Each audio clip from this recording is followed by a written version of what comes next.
कर्मों का फल। हिंदी कहानी। एक बार की बात है। एक गांव में एक गरीब किसान अपनी पत्नी के साथ रहता था। उसके पास एक गाय और थोड़ी सी खेती के लिए जमीन थी जहां वह दिन भर काम करता था। तब कहीं जाकर उसे खाने के लिए अनाज मिल पाता था। एक दिन की बात है, दोपहर का समय था। किसान खेत से वापस लौटकर घर आया।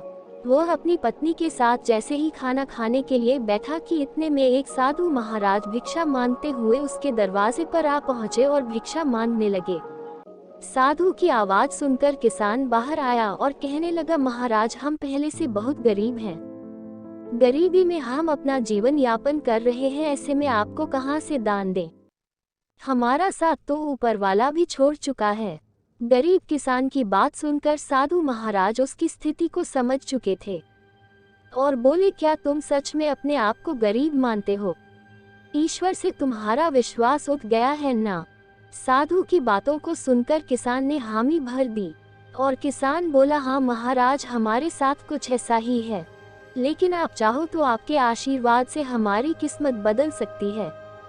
किसान की बात सुनकर साधु महाराज ने कहा, ठीक है, जैसा हम कहते हैं ठीक वैसा ही करते जाओ। इस पर गरीब किसान बोला, हमें क्या करना होगा जिससे हमारे अच्छे दिन आ जाएं और हमारी गरीबी दूर हो जाए?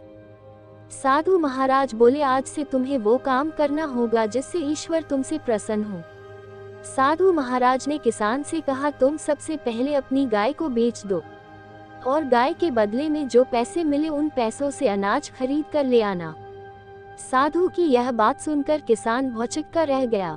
उसके पास एक छोटा सा खेत और एक यही गाय ही उसका सहारा है। अगर वह इसे ही बेच देगा तो करेगा क्या? तब साधु उसे समझाते हुए बोले, अगर मेरे बताए रास्ते से तुम्हारा कुछ भी नुकसान होता है तो उसकी भरपाई मैं कर दूंगा। अब मैं जैसा कहता हूँ वैसा करते जाओ। किसान साधु की बात मानकर डरते डरते अपनी गाय को बेच आया और उन पैसों से खाने पीने का राशन ले आया। साधु के कहने पर किसान और उसकी पत्नी ने भोजन तैयार किया।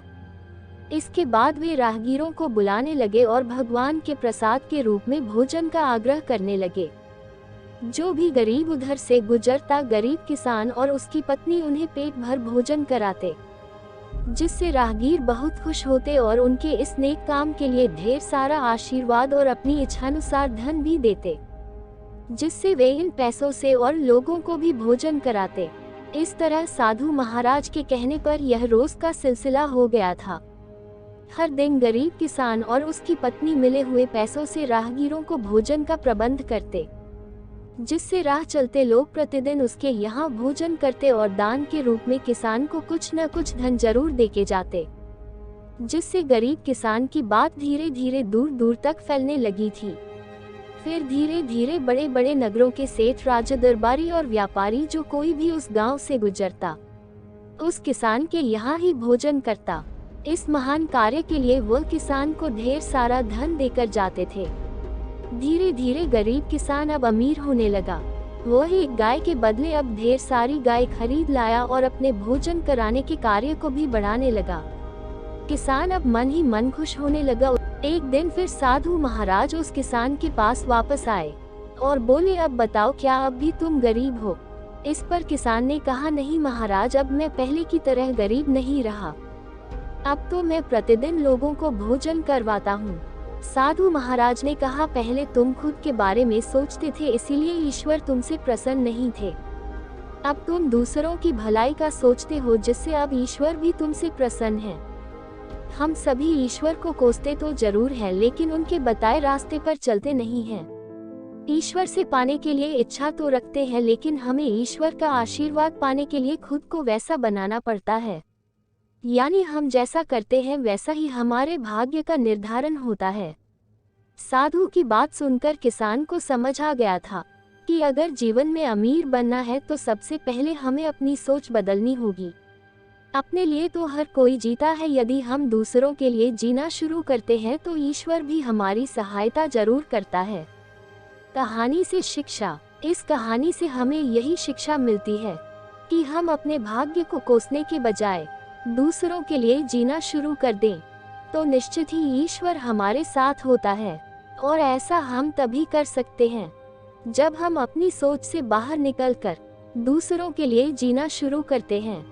हमारे समाज में ऐसे अनेक महापुरुषों के उदाहरण मिल जाएंगे जो कि इस समाज के लिए जिए, जिस कारण से उन्हें हर कोई जानता है।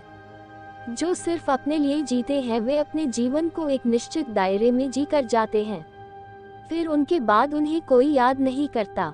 जबकि जो लोग समाज के लिए जीते हैं वे इतिहास बनाकर भले ही इस दुनिया से चले जाते हैं, लेकिन वे हमेशा ही सबके लिए याद रहते हैं।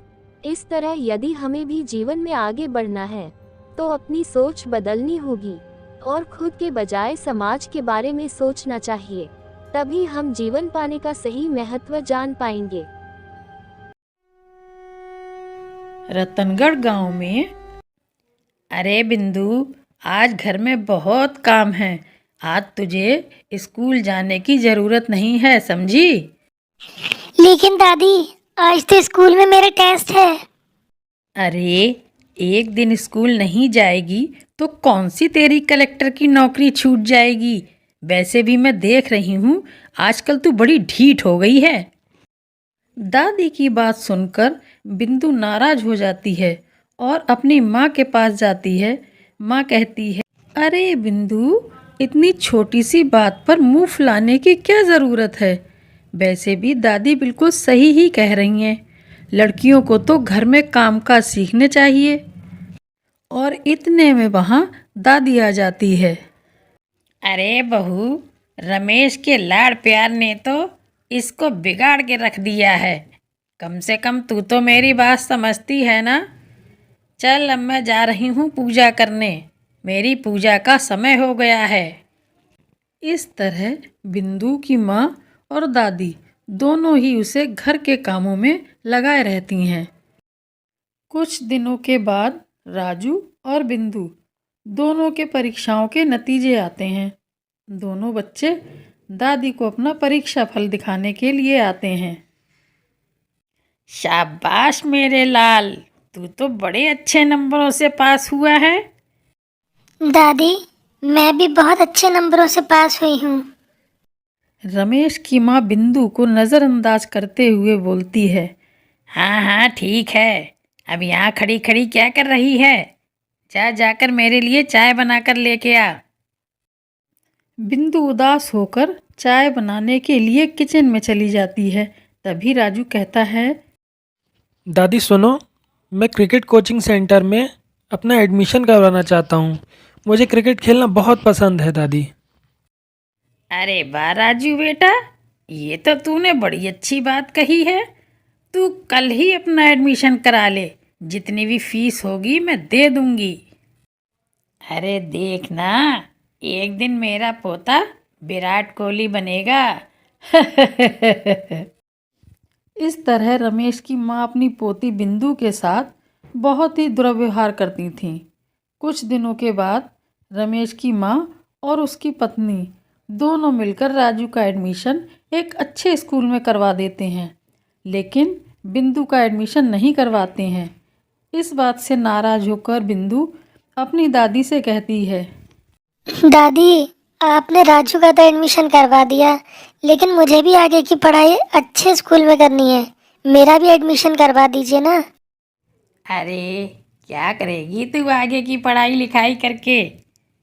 आज से ये पढ़ाई का भूत अपने दिमाग से उतार दे।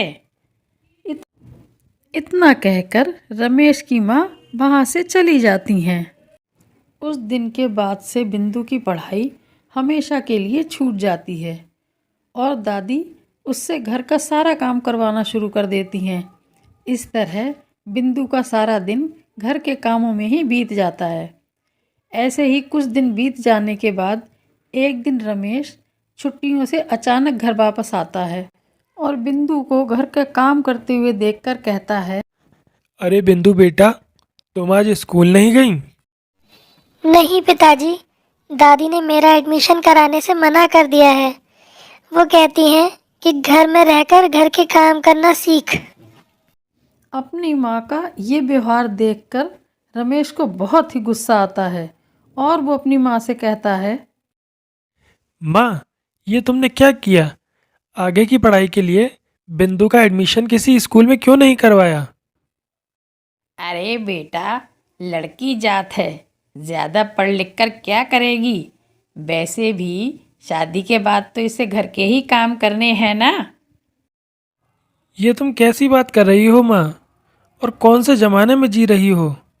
अगर कल्पना चावला के घर वाले भी तुम्हारी जैसी सोच रखते होते तो क्या वो पूरी दुनिया में हिंदुस्तान का नाम रोशन कर पाती? तुमने इसका स्कूल छुड़वाकर इसके भविष्य के साथ खिलवाड़ किया है, लेकिन मेरे रहते ऐसा नहीं होगा माँ। बिंदु बेटा, मैं कल ही तुम्हारा एडमिशन किसी अच्छे से स्कूल में करा दूंगा। तुम्हें जितना पढ़ना है तुम उतना पढ़ो। मेरे होते हुए तुम्हें किसी बात की चिंता करने की कोई भी ज़रूरत नहीं है। अपने पिता से हौसला पाकर बिंदु बहुत ही खुश हो जाती है और कहती है, जी पापा, मैं बहुत मन लगाकर पढ़ाई करूंगी और बड़ी होकर डॉक्टर बनूंगी। शाबाश मेरी बेटी, ये हुई ना बात। तो दोस्तों, हमें इस कहानी से यह सीख मिलती है कि लड़का हो या लड़की, हमें दोनों को ही आगे बढ़ने का मौका देना चाहिए, क्योंकि लड़कियां किसी से कम नहीं होती हैं।